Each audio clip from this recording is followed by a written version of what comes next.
He doesn't look like one of them, right? He's our artist of the week. He's not a dancing senator. He's not a joking senator. No, I think he's a joking senator. Our guest this morning is Bethel Njoku. He's a comedian popularly known as Senator. Is that Senator of the Federal Republic of Comedy? Well, we're all in Nigeria, so you still bring it back to us. He's an Imo State-born humor merchant, movie star, as well as content creator. Thank you so much for your time this morning. Thank you so much. Thank you so much. First of all, let's begin from that name. Where did that senator name come from? In fact, I think I've received this question over 1 million times. Most times when I go for interview, how did you arrive at senator? Yes, now How come? Okay, so let me... One more time. Going forward, anytime anybody asks you this one, just tell them to go watch this interview. That's what I'm going to do. I'll just say, go back to Sunrise. If you can't watch Sunrise, then forget about it. Okay, so back in the days when this comedy thing, caught up with people like us, I think I was still in the university then. I think I was just graduating. And that fever was around. These are our new age democracy then, when Obasanjo, and those senators in the House. I remember back in the day, senators, if you're a senator, they're almost bigger than a governor. Back in the days when they had not started throwing chairs on themselves. Sorry, excuse me. So they used to be a delight, So I looked at them, I said, and they are representing our legal system, they make the laws and all that. I said, don't you think you follow this line and then make the laws that make people laugh instead of just... So I just took the name Senator. And my brand is such that it's very interpretative of the society. So I just felt, okay, this will work for me. And that's how... I was going to go to what's your own uniqueness. First of all, how did comedy catch up with you? I think mine is in it. And I think it's from childhood. Although at that time, you wouldn't just define it as, being a comedian. I remember back in the days when people used to come visit my parents at home. They just say, tell your daddy that Mr. So-so-so came. And children are playing now. We'll play and then forget the name of the person. Then my dad would come back, did anybody look for me? And go like, yes. They say, who is that person? And go like, one man that walks like this or does like and laughs like this, and eventually my dad would say, "Oh, must be Mr. Dunu." I say that should be the man's name. And so such impersonation, such very intuitive attempt at making people laugh started from childhood, and then at some point I felt it was time to go polish up this particular trade. So I went to the university to study theatre and performing arts. Oh, really? Yeah, from University of Jos. And how did that turn out? Oh, you think I'll be roadside? Now question I ask. So it is if you see me for traffic, they send joke. Now what for you? So which kind joke you talk just now? Traffic related joke? No, I say traffic. They sell almost everything for road now. What did they say? Oh, you never see people crack joke for you for traffic before. Where did they beg you? So, God, this your clothes fine well. I like the way they laugh. Or I find your boy something. That's not a comedy. So, how has it been? How many years gone? How has it been for you? Okay, so I would say about 20. Wow. Yeah, about 20 or so. Because my greater part of consciousness for this business of comedy was when I was in the university. I was never given a tragic role. Or my professors know. If you give me a tragic role, people will not cry.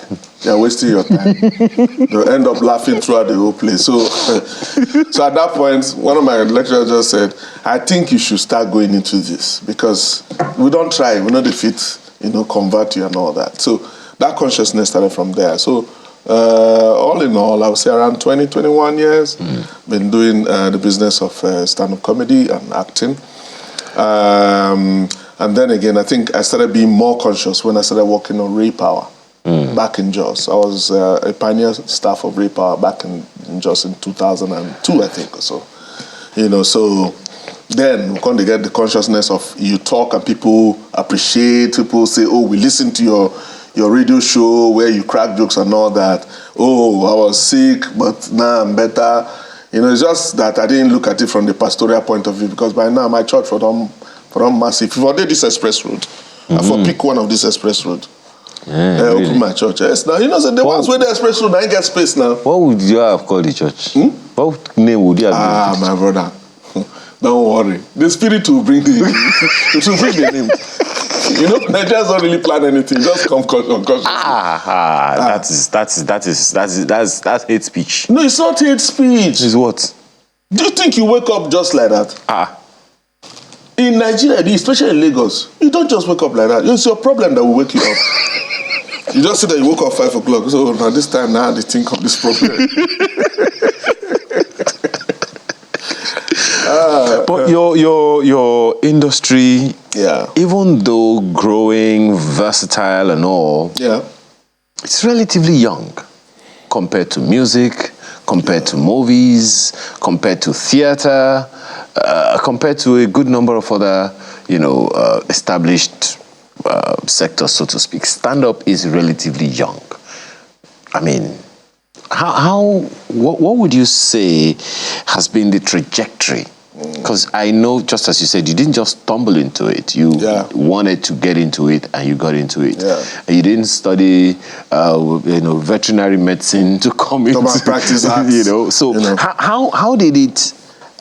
What do you think?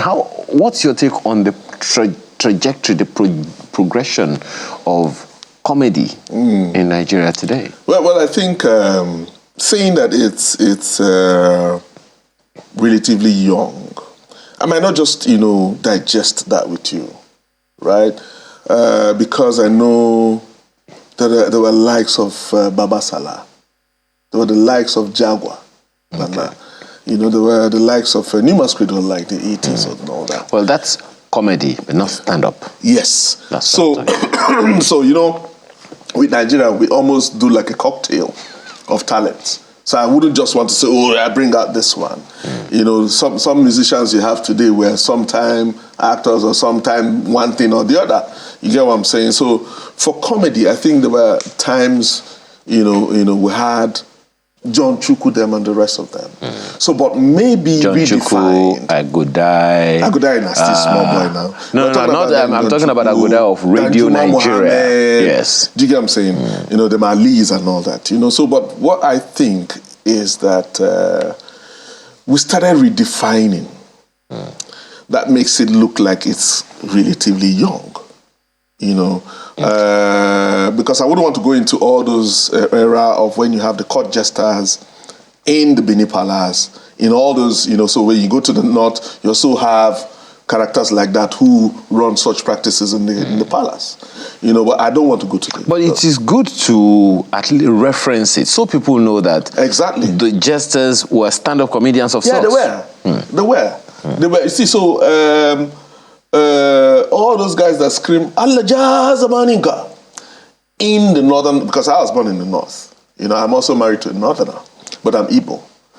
So all those people that do that, they are jesters. They are people who do ululations to make the king be in the right frame of mind, be happy, feel good about himself. I wouldn't just call them praise singers, because when the king is not happy, they come, they know how they play around. So that's the history. But then the modern one was when the likes of them, John Chukwu, started bringing it into MCing and current events, and Danjuma Mohammed, the Mali Baba, who now redefined it to say, okay, we don't need to look like what people think that we are. And up until today, we now start having people, translate through social media and the rest of them. I think it has passed through a phase, but I personally, that's my own opinion, I think it's going through a siege now, because we're beginning to merchandise it wrongly. By that I say that we see a situation whereby somebody now comes and says he's running a comedy club in a bar. A comedy club in the real sense is quite different from what you have in the bars. Do you get what I'm saying? So if somebody is drinking a bottle of beer just for 500, just to listen to a lot of jokes, and then when you have your big event, you invite that same person, and he goes like, not be the same people when I see they perform the other day for so club. What you want to tell me how much? 5,000. If I drink 1,000 beer, I don't hear everything. Do you get what I'm saying? So we have started, demerchandising it, thingifying it to a level where it can't pull that kind of attraction. I can assure you that you can never see an Olamide in those clubs trying to perform. You can't see a Wizkid there. You can't see... Even if you will, it will cost an arm and a leg. Exactly. And because of how we have been tabling our product too cheap, too out there, it has made it look like, oh, now we be the weak, angle to entertainment. Meanwhile, it is our trade that is most difficult. A one-man act is very, very difficult. A one-man act that needs to survive off the feel of the audience is highly, highly difficult, especially in a country like Nigeria, where people trade their business of anger like it is the easiest goods you can sell to anybody. What do you mean by that? Then the moment you just say, so I was in Warri the other day, somebody screamed, what you go do for Warri? Has that happened to you before? So many times. How do you handle that? That's what they call hecklers. Yeah, those are hecklers. So, but again, that, first principle of this trade is that you must study your audience. Do you get what I'm saying? You must study the mood of your audience. So if you study it, you now get... How do you study an audience you are just meeting for the first time the moment you got on stage? That is the secret of our trade. I'm not going to give you everything. I'm not going to give you everything. Mark, I'll give you that tomorrow. They say, oh, it's not a stand-up comedian. So back to how the traces has been. I think we're facing a siege now. We need to have a structure. We need to have a better structure. We need to begin to understand that this business has gone beyond where it is. I was just part of a show recently by Amazon called LOL, Last One Laughing. Now, it has changed the focus of the people in this business to understand that stand-up comedy can be translated from different angles. So we're like 10 personalities. I don't even know how you guys survived in that house. I saw all episodes. Exactly. I don't know how you guys survived. Exactly. I know you're also trying to say that I was the first that left. Yes, first that left, yes. Concern you. Costing now. Look at it. Wait. Was it really difficult to laugh? It is. You see, so when you put a rule around laughing, it becomes difficult for us. Do you get what I'm saying? It becomes difficult for us. So I just didn't, and they say a smile, a smirk, a grin. That is a lot. And it's difficult to catch a smirk. Exactly my point. How? So it's Basketman is not a nice guy. No, Bright is terrible, actually. Very terrible. But then what I'm saying is we're beginning to diversify. So I think it is time for us to draw our attention, our consciousness towards how to institutionalize this thing properly. Do you get what I'm saying? Instead of a situation whereby you have to now wait for certain clients before your show can pull through. You see, where we now have tables in front, where we're waiting for so-called big people to come and sit down before the show starts. Meanwhile, your true lovers, those who have been your day ones, are there in the regular, waiting for this man to come and perform so that, meanwhile, because now these people bring the money for the sponsorship of the show, you are not tied to them. In fact, I will not mention the name of one big man who one of our colleagues went to meet and submitted the ticket and said, boss, I'm doing my show.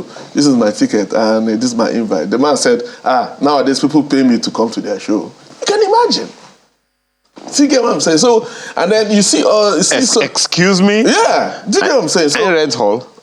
You get my point. I invite Olamide come here. Because he has, quote and unquote, a big name, so you just feel, and then some people go to some people's office, present a ticket and say, my boss Shola says he's coming for the show. You make these people feel like their presence is all you need at the show. Do you get what I'm saying? But for the business of comedy, stand-up comedy, you need to understand that this place I'm going to go and pay this money is for my own good, not for the good of the artist, not for the good of the comedian. Especially when you heard the previous guest talking about how your mindset can help your body healing. Do you get what I'm saying? So you guys are doctors now, are we? And now we solve. Do you know that the day politicians decide to pay attention to us and come to the discussion table, so you we'll strategize. You want ministerial appointments? No. I know if you go do doctorate now. No, I'm not flying out for any doctorate. Why? No, I'm here. No, you don't have to be a doctor to be a minister. No, if you don't get it, what will you do? Will you not fly out to go and do your doctorate? No, there's something that just came to mind. So, how do you handle stress? What are the vulnerabilities of a comedian of your stature and status to depression? People don't know that you guys have real challenges. Yeah, we do. We do. In fact, there was a time someone in the audience reached out to me after my performance. And I said, sometimes when I see you on screen, the eye bags, you look so stressed. I said, bro, we serve now human being. Do you get what I'm saying? So we also have, that it's just like saying that the doctors, the medical doctors don't fall sick. They do fall sick too. They're human beings. You know, life is a process. I mean, so they pass through their own processes. So that's how it is with us. And, you know, it's always difficult for people to believe that this is what we go through. Take, for instance, for acting, for instance. There are a lot of people who feel that Kanayo is a ritualist. I don't know how you are going to... I need to ask him how he intends to do image laundering. In fact, I had a joke on him sometime. You know, it's from my place. So I said that I was supposed to go for a wedding with Kanayo to the east in Owerri. So I now said to him, bros, are we flying? Are we going by road? I would have preferred to go by road. He said, no, we'll fly. I said, why are we going to fly? And I didn't know how much flight is, 100 and something thousand. He said, no, we'll look for the money, we'll fly. I was like, let's just go by road. Why are you scared of the road? So no, because of all those ritualists or numbers. I said, sir, what are you? You're not a ritualist. Are you not a ritualist? You know? You know, so they always think that we are very okay, but we have a life. We have wives, we have children, we pay school fees too. Nobody, you don't go to any school and say, I'm the comedian that makes people laugh. And you go like, no, don't worry, let your son come and school.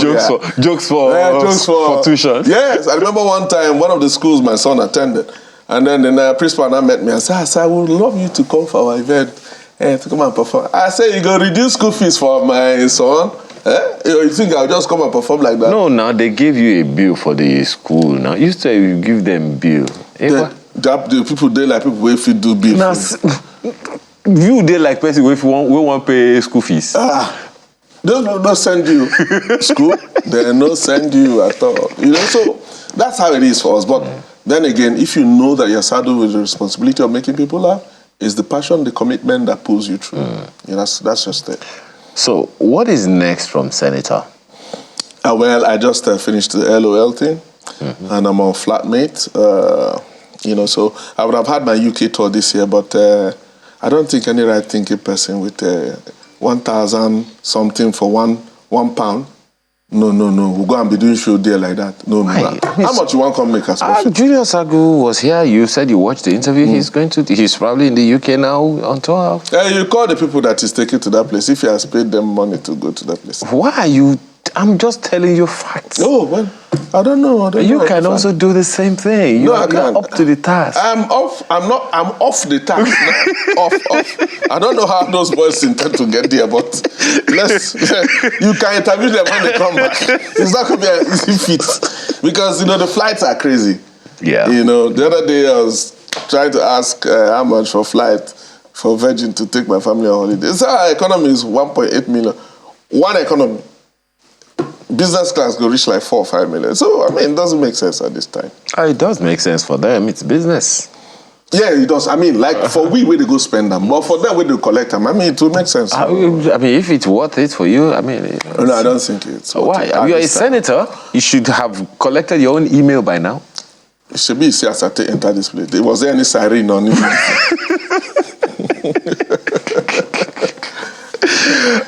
Senator, you know what? Just one last thing that I would have loved to ask you, but unfortunately our time is up. Thank you so much for being here this morning, and all the best always. Bethel Njoku is a Nigerian comedian, and we call him Senator. Thank you again for your time today. Thank you so much. Truly appreciate it. And that is Sunrise this morning. Thank you for the privilege of being a part of your morning. Have a wonderful rest of your weekend. I'm Ayo Makinde. Bye for now.